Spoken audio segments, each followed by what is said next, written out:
Hi, this is Dennis with Second Chance Tackle, and today I'm going to take you through how to service drag washers on a spinning reel. I've chosen 3 different manufacturers. I've chosen Akuma, I've chosen a Jarvis Walker, which is kind of a secondary one. It was made by Penn at one point, and I chose a Penn spin fisher, just to show you the differences and varieties of the materials that are in the drag washers, but to also show you that the process is near identical in terms of how to service these. So I'm going to start by taking the spools off of each of these, because that's where the drags are in spin fishing reels. We'll just keep these by to identify them. This is the Jarvis Walker. It's a nice one. It was Penn worldwide brand for a while. I believe it was subsequently sold to a company called Bimini Products. I'm not sure if they still maintain ownership or not. And then this is the Akuma bait feeder. And yes, if you're watching closely, the bait feeder does not have a bail.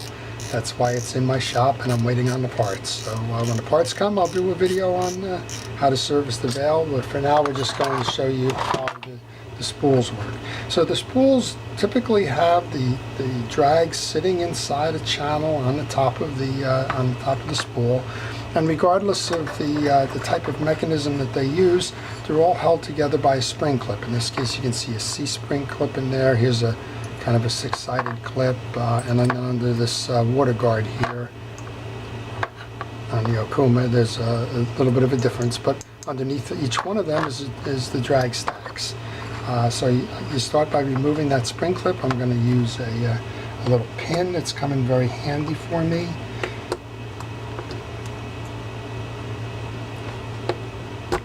And these are springs, so you need to be very careful as you're working with these that they don't shoot out. So here's your pen clip. It's a little C. We're going to line these up just so you can see how these work by comparison. And then within the drag stack with a pen has fabric washers. Sometimes you see upgrades out there for washer systems away from the fabric, which tend to get brittle over time. They tend to get brittle because people tend not to service them. But there's also, you can do a higher strength and one like a Carbonex.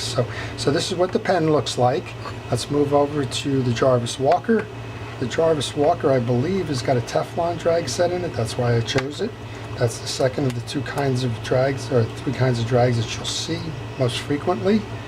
In the Jarvis Walker one, Teflon Drags. Yep, here we go. You see Teflon Drags in here. Teflon Drags do not require maintenance; they just require cleaning. They are a petroleum-based product by nature, and they kind of self-lubricate. And then here's the last one, which is the Akuma Avenger. And the Akuma Avenger has a felt drag system in it.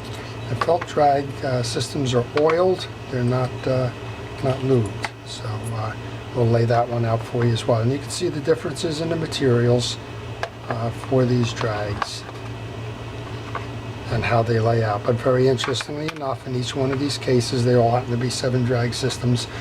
There's a lock washer in the middle of each one of these. There's a spring clip on the top of each one of these. They just require a little bit different maintenance procedure, and so we'll show you. So on the pen, which has the fabric washers require grease, and I use Cal's Universal Drag Grease for those. And what you do is you grab a fabric washer, a little bit of grease, kind of butter it up. I use a little screwdriver to do that. Put that in the channel, and you alternate just the way they came out. You alternate the fabric washer with the metal washer. The metal washer doesn't require the grease. And the idea here is the grease is going to keep these fabric washers flexible and optimize their performance.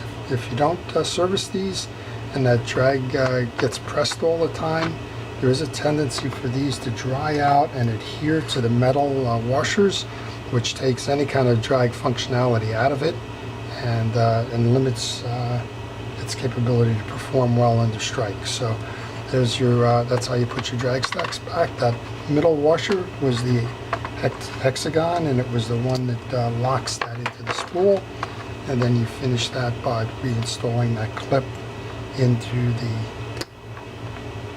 little groove, and that's done. Now what did that take? Maybe it took 2 minutes. 3 minutes perhaps to make sure that that's ready to go for the season. Here's your Jarvis Walker. This one is the Teflon Drags. And Teflon Drags, like I said, are a petroleum-based product, so they don't need the lubrication. All they need to do is make sure that they're clean. You know, the drags take a lot of abuse. They get salt water in them, they get sand in them, and so on. And to optimize the performance on these, you just want to make sure they're clean. Okay, so first one in is the Teflon Drag, followed by a metal washer. Variation on the drag there. Then this is the eared washer. This is the one that locks into the spool. That goes in the middle. Next up is the last of the Teflon washers, last of the metal washers, and then this is the spring clip that goes in that channel there. And again, the optimal word there is spring. It can fly, so make sure that you hold on tight as you're reinstalling that. Otherwise, you'll be on probably on your hands and knees or somewhere looking for that clip. So just be careful and a little bit of patience. If it takes 2 minutes, what's the difference if it takes 3? Okay, and then the last one here is the Akuma Avenger. This is a felt drag system, very flexible, right? You didn't see that in either of the others. They just need to be oiled.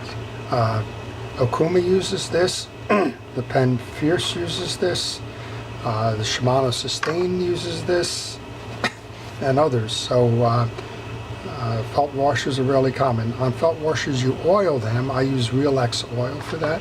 Again, you want to make sure that there's a nice coating of that to help it maintain its flexibility, not to dry out. And again, just a nice squirt on that. Here's your lock washer with the ears that goes in the middle.